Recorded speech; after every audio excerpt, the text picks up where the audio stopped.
ನಮಸ್ಕಾರ ಸ್ನೇಹಿತರೆ, ನಾನು ನಿಮ್ಮ ನಾಯಕ. ನಾನಿವತ್ತು ಕುಟುಂಬದೊಂದಿಗೆ ಋಷಿಮುಖ ಪರ್ವತಕ್ಕೆ ಬಂದಿದ್ದೀನಿ. ನೀವು ನೋಡ್ತಿರ್ಬೋದು ನನ್ನ ಹಿಂಬದಿನ ಇರ್ತಕ್ಕಂಥದ್ದು ತುಂಗಭದ್ರಾ. ಇಲ್ಲಿ ಎರಡು ಕೌಲಾಗಿ ಇರ್ತದೆ.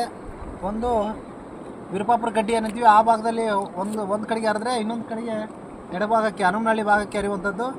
ಇಲ್ಲಿ ಒಂದು ಐತಿಹ್ಯ ಏನಿದೆ ಅಂದರೆ, ಆಂಜನೇಯ ತನ್ನ ಒಂದು ಪಾದವನ್ನು ತುಂಗಭದ್ರಾ ನದಿಗೆ ಅಡ್ಡಲಾಗಿಟ್ಟದಕ್ಕೆ ಎರಡು ಭಾಗವಾಗಿ ಇದು ನದಿ ಹರಿತೆ ಅಂತಂದೇಳಿ ಇಲ್ಲಿ ಜನರ ನಂಬಿಕೆ ಕೂಡ ಇದೆ. ಇದರಿಂದ ನಮಗೆ ಇದು ಕಿಷ್ಕಿಂಧ ಕ್ಷೇತ್ರ ಅನ್ನೋದಕ್ಕೆ ಮಹತ್ವದ ಸಾಕ್ಷಿಯನ್ನು ಒದಗಿಸುತ್ತೆ. ಈ ಕ್ಷೇತ್ರದಲ್ಲಿ ರಾಮ ನಡೆದಾಡದೇನೆ ಹನುಮ ಈ ನದಿಯಲ್ಲಿ ಈಜಾಡಿರ್ತಕ್ಕಂಥ ಪರಂಪರೆ ನಮ್ಮಲ್ಲಿ ಉಳ್ಕೊಂಡಿದೆ. ಹಾಗೆ ನಾವು ನಿಂತಿರ್ತಕ್ಕಂಥ ಕಂಬಗಳನ್ನು ನೋಡ್ಬೋದು.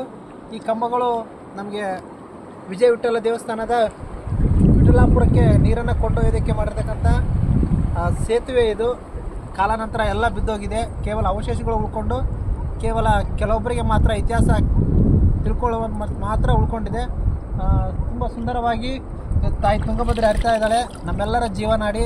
ಹೀಗೆ ಆ ತಾಯಿ ಎಲ್ರಿಗೂ ಶುಭವನ್ನು ಹಾರಿಸಲಿ, ಒಳಿತನ ಮಾಡಲಿ, ಶ್ರೀಮಂತಿಕೆಯನ್ನು ನೀಡಲಿ ಅಂತ ಕೇಳ್ಕೊತಾ ಇದ್ದೀನಿ.